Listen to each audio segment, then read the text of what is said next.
नमस्कार दोस्तों, आज की इस वीडियो में आपका स्वागत है। दोस्तों, हमने हमारी प्रीवियस वीडियो में एब्सोल्यूट कोऑर्डिनेट सिस्टम पर कुछ डायग्राम्स ड्रॉ की थी, लेकिन आज की इस वीडियो में हम रिलेटिव रेक्टेंगुलर कोऑर्डिनेट सिस्टम पर कुछ एक्सरसाइजेस करने वाले हैं।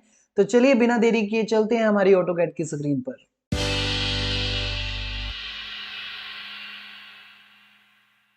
तो दोस्तों, हम पहुंच चुके हैं हमारे ऑटोकैड सॉफ्टवेयर की स्क्रीन पर और यहाँ पर आप देख सकते हैं कि मैंने आपके लिए कुछ एक्सरसाइजेस तैयार कर रखे हैं। ये वही एक्सरसाइजेस हैं जिन्हें हमने एब्सोल्यूट कोऑर्डिनेट सिस्टम में भी ड्रॉ किया था, लेकिन आज की इस वीडियो में हम इन एक्सरसाइजेस को रिलेटिव रेक्टेंगुलर कोऑर्डिनेट सिस्टम में ड्रॉ करेंगे। तो चलिए बढ़ते हैं हम आगे की ओर। तो यहाँ पर हमारे पास रिलेटिव रेक्टेंगुलर कोऑर्डिनेट सिस्टम की डेफिनेशन है, जो कि कहती है origin point will shift at previous point. तो जब हम डायग्राम को ड्रॉ करेंगे रिलेटिव रेक्टेंगुलर कोऑर्डिनेट सिस्टम में, तो जो हमारा ओरिजिन पॉइंट होगा वो हमारे नेक्स्ट पॉइंट के अकॉर्डिंग प्रीवियस पॉइंट पर शिफ्ट हो जाएगा। यानी कि अगर मैं कोई भी यहाँ पर डायग्राम ड्रॉ कर रहा हूँ, तो अब मैंने जो नेक्स्ट पॉइंट पर जाना है, तो नेक्स्ट पॉइंट पर जाने के लिए जो मेरा ये पॉइंट होगा, ये ओरिजिन पॉइंट कंसीडर किया जाएगा रिलेटिव रेक्टेंगुलर कोऑर्डिनेट सिस्टम में। तो अगर इसकी सिंटैक्स की अगर मैं बात करता हूं, तो जो इसका सिंटैक्स रहेगा वो हमारे पास @x, y रहेगा। यानी कि अगर हम एब्सोल्यूट कोऑर्डिनेट की बात करें तो उसमें जो हमारा सिंटैक्स था वो x, y था। बस इस सिंटैक्स के अंदर हमारे पास है, वो ऐड हो रहा है। तो चलिए अब हम चलते हैं इसकी सबसे पहली एक्सरसाइज पर, जो कि हमारे पास है एक सिंपल सा रेक्टेंगल। तो ये जो 15/10 का रेक्टेंगल है, तो हम इस डायग्राम को ड्रॉ करते हैं रिलेटिव रेक्टेंगुलर कोऑर्डिनेट सिस्टम के अंदर। तो दोस्तों, यहाँ पर मैं पहुंच चुका हूँ हमारी ड्राइंग वन शीट पर और इस शीट पर मैं इस डायग्राम को ड्रॉ करूंगा। तो चलिए शुरू करते हैं। यहाँ पर लाइन कमांड ले रहा हूं मैं, और लाइन कमांड लेने के बाद यहाँ पर आपको वो वैल्यू पुट करनी है, वो कोऑर्डिनेट पुट करने हैं जिस कोऑर्डिनेट से आप लाइन को स्टार्ट करना चाहते हैं। तो मैं 0,0 से स्टार्ट करना चाहता हूँ, यानी कि इस ओरिजिन पॉइंट से लाइन को स्टार्ट करना चाहता हूँ। तो उसके लिए जो मेरी वैल्यू रहेगी वो 0,0 रहेगी। लेकिन क्योंकि हम इस डायग्राम को रिलेटिव रेक्टेंगुलर कोऑर्डिनेट सिस्टम में ड्रॉ कर रहे हैं, तो उसके लिए हमें सबसे पहले यहाँ पर पुट करना होगा। तो यहाँ पर मैं पुट कर रहा हूँ। पाके आपने यहाँ पर जो है कोऑर्डिनेट वैल्यू को पुट करना है, जो कि 0,0 है। तो यहाँ पर 0,0 से मेरी जो लाइन है वो स्टार्ट हो चुकी है। अब हमें जो है नेक्स्ट पॉइंट की वैल्यू यहाँ पर पुट करनी है। तो यहाँ पर नेक्स्ट पॉइंट की जो वैल्यू रहेगी वो रहेगी देन 10,0। तो दोस्तों, यहाँ पर आप देख सकते हैं हम 10,0 पर पहुंच चुके हैं। अब जो नेक्स्ट वैल्यू रहेगी वो हमारी इस पॉइंट के अकॉर्डिंग रहेगी। देखिए, मैंने आपको समझाया था कि रिलेटिव रेक्टेंगुलर कोऑर्डिनेट सिस्टम में जो प्रीवियस पॉइंट होता है, यानी कि अब ये जो पॉइंट होगा वो मेरा ओरिजिन पॉइंट में कन्वर्ट हो जाएगा, और इसी पॉइंट के रेफरेंस से मुझे इस पॉइंट की जो वैल्यू है वो यहाँ पर पुट करनी है। तो अगर मैं इस पॉइंट को 0,0 समझ लेता हूं, तो इस पॉइंट पर जो मेरी वैल्यू रहेगी वो 0,10 रहेगी।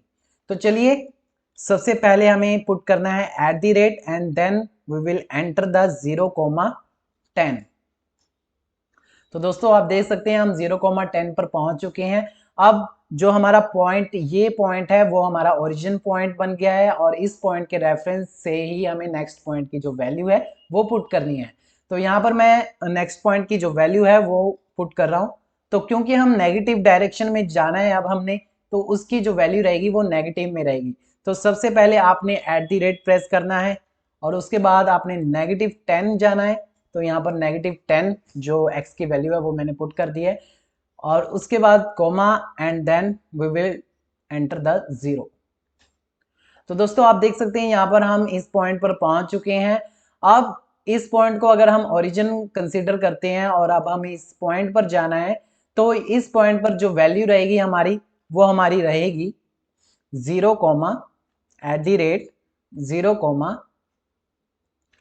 -10, क्योंकि अब हम जो है नेगेटिव डायरेक्शन में जा रहे हैं, y की नेगेटिव डायरेक्शन में जा रहे हैं, इसलिए हमने जो y की वैल्यू पुट की है वो -10 पुट की है।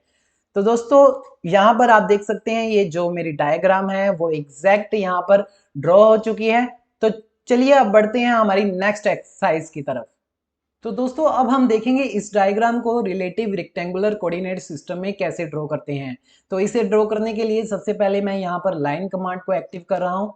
तो यहाँ पर आप देख सकते हैं लाइन कमांड एक्टिव हो चुकी है और इसके बाद आपने इनिशियल पॉइंट बताना है लाइन को, जिस पॉइंट से आप लाइन को स्टार्ट करना चाहते हैं। तो इसे मैं ओरिजिन पॉइंट से स्टार्ट करना चाहता हूं, तो उसके लिए मैं वैल्यू यहाँ पर पुट करूंगा @0,0।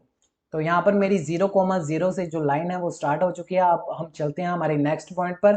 तो जो हमारा नेक्स्ट पॉइंट रहेगा वो हमारे पास @2,0 रहेगा, क्योंकि जो हमारे पास h में विड्थ है वो आप देख सकते हैं यहाँ पर 2 है।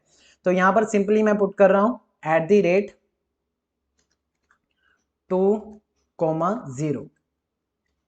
तो दोस्तों आप देख सकते हैं हम वहां पर पहुंच चुके हैं और इसके बाद जो हमारे पास आप देख सकते हैं आगे जो वर्टिकल विड्थ है हमारे पास वो 4 है, आप देख सकते हैं यहाँ पर। तो सिंपली हम y डायरेक्शन में 4 के डिस्टेंस पर जाना चाहते हैं, तो यहाँ पर पुट करेंगे। जो x की वैल्यू रहेगी हमारे पास वो 0 रहेगी और जो हमारे पास y की वैल्यू रहेगी वो हमारे पास 4 रहेगी।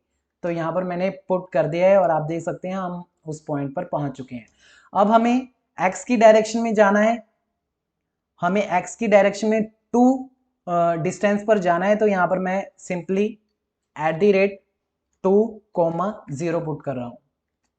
तो दोस्तों हम पहुंच चुके हैं 2 के डिस्टेंस पर x की डायरेक्शन में।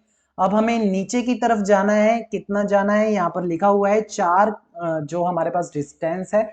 तो यहाँ पर 4 डिस्टेंस यहाँ पर मैं डाउन साइड जाना चाहता हूँ। तो यहाँ पर अब जो x की वैल्यू रहेगी वो हमारे पास 0 रहेगी और जो y की वैल्यू रहेगी, तो यहाँ पर आप गौर कीजिएगा थोड़ा सा, जो y की वैल्यू रहेगी वो हमारे पास नेगेटिव में रहने वाली है, क्योंकि हमने डाउन साइड जाना है, इसलिए जो हमारे पास y की वैल्यू रहेगी वो नेगेटिव में रहेगी।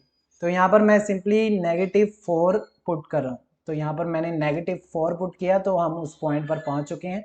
अब हमें फिर से x की डायरेक्शन में जाना है, कितने डिस्टेंस पर जाने हैं, हमने 2 के डिस्टेंस पे जाना है, आप देख सकते हैं। तो यहाँ पर मैं सिंपली @2 जो x की वैल्यू है और जो y की वैल्यू रहेगी वो हमारे पास 0 रहेगी। तो यहाँ पर आप देख सकते हैं हम यहाँ पर भी पहुंच चुके हैं। अब चलते हैं नेक्स्ट पॉइंट की तरफ। तो आप यहाँ पर टोटल डिस्टेंस देख सकते हैं, हमारे पास जो टोटल डिस्टेंस है h का वो हमारे पास 10 है। तो यहाँ पर हमने y की डायरेक्शन में 10 डिस्टेंस पर जाना है। तो मैं पुट करूंगा सबसे पहले, और जो हमारे पास x की वैल्यू यहाँ पर रहने वाली है वो हमारे पास 0 रहेगी और जो y की वैल्यू रहेगी वो हमारे पास 10 रहेगी। तो दोस्तों यहाँ पर आप देख सकते हैं हम पहुंच चुके हैं 10 के डिस्टेंस पर। अब हमें नेगेटिव -x की डायरेक्शन में जाना है। तो -x की डायरेक्शन में हमें 2 डिस्टेंस पर जाना है। तो यहाँ पर मैं पुट करूंगा, माइनस पुट करूंगा, 2 प्रेस करूंगा और उसके बाद कॉमा पाके मैं 0 पुट करूंगा। तो दोस्तों यहाँ पर हम -2 डायरेक्शन में पहुंच चुके हैं। इसके बाद हमने डाउन साइड जाना है, यानी कि -y डायरेक्शन में जाना है। तो उसकी वैल्यू यहाँ पर हम पुट करते हैं। तो यहाँ पर प्रेस किया, उसके बाद -4 जाना है हमने। तो 0x की जो वैल्यू रहेगी हमारे पास यहाँ पर 0 रहेगी और जो हमारे पास y की वैल्यू रहेगी वो हमारे पास -4 रहेगी। तो यहाँ पर मैंने -4 प्रेस किया। तो यहाँ पर हम -4 डिस्टेंस पर पहुँच चुके हैं। इसके बाद जो हमारा डायरेक्शन रहेगी वो हमारे पास -x की डायरेक्शन रहेगी। जो इसकी विड्थ है वो हमारे पास 2 है, यहाँ पर आप देख सकते हैं। तो यहाँ पर मैं 2 -2, क्योंकि हम -x की डायरेक्शन में जा रहे हैं, तो -2 and then comma and then I will put the 0। तो दोस्तों यहाँ पर हम पहुंच चुके हैं। अब चलते हैं हमारे नेक्स्ट पॉइंट की तरफ। तो जो हमारा नेक्स्ट पॉइंट रहेगा, हमें पता है कि हमने y की डायरेक्शन में 4 के डिस्टेंस पर जाना है। तो यहाँ पर मैं पुट करूंगा और जो हमारे पास यहाँ पर x की वैल्यू रहेगी वो हमारे पास 0 रहने वाली है। तो यहाँ पर सिंपली मैंने 0 पुट किया और उसके बाद कॉमा, और इसके बाद जो हम वैल्यू पुट करेंगे वो हम y की वैल्यू पुट करने वाले हैं। तो यहाँ पर y की वैल्यू जो रहेगी वो हमारे पास 4 रहेगी। तो आप देख सकते हैं यहाँ पर हम पहुंच चुके हैं। तो इसके बाद जो नेक्स्ट पॉइंट की वैल्यू रहने वाली है वो हमारे पास -2,0। तो दोस्तों यहाँ पर भी हम पहुंच चुके हैं। अब हमारी जो डायग्राम है कंप्लीट होने वाली है। तो इसका जो अब नेक्स्ट पॉइंट रहेगा वो हमें यहाँ पर एंटर करना होगा। तो जो हमारा पॉइंट रहेगा, हमें नेगेटिव डायरेक्शन में जाना है, -y डायरेक्शन में जाना है। तो हमें -10 जो y की वैल्यू रहेगी वो -10 रहने वाली है और जो x की वैल्यू रहेगी वो हमारे पास 0 रहेगी। तो यहाँ पर मैं सिंपली 0 पुट कर रहा हूँ x की वैल्यू, और जो y की वैल्यू है उसे मैं -10 पुट कर रहा हूँ। तो दोस्तों आप यहाँ पर देख सकते हैं हमारी जो h है वो ड्रॉ हो चुकी है। तो सिंपली अब मैं एस्केप करूंगा। तो दोस्तों यहाँ पर आप देख सकते हैं ये हमारे पास डायग्राम ड्रॉ हो चुकी है। उम्मीद करता हूँ कि आपको ये वीडियो पसंद आई होगी। अगर आपको ये वीडियो पसंद आई है तो प्लीज़ हमारे चैनल को सब्सक्राइब कीजिए और इस वीडियो को ज़्यादा से ज़्यादा लाइक कीजिए, शेयर कीजिए। एंड अगर आपको कोई डाउट लगता है इस वीडियो में तो प्लीज़ हमें कमेंट करके बताइए, ताकि हम आने वाली वीडियो में आपका जो डाउट है वो क्लियर कर सकें। धन्यवाद।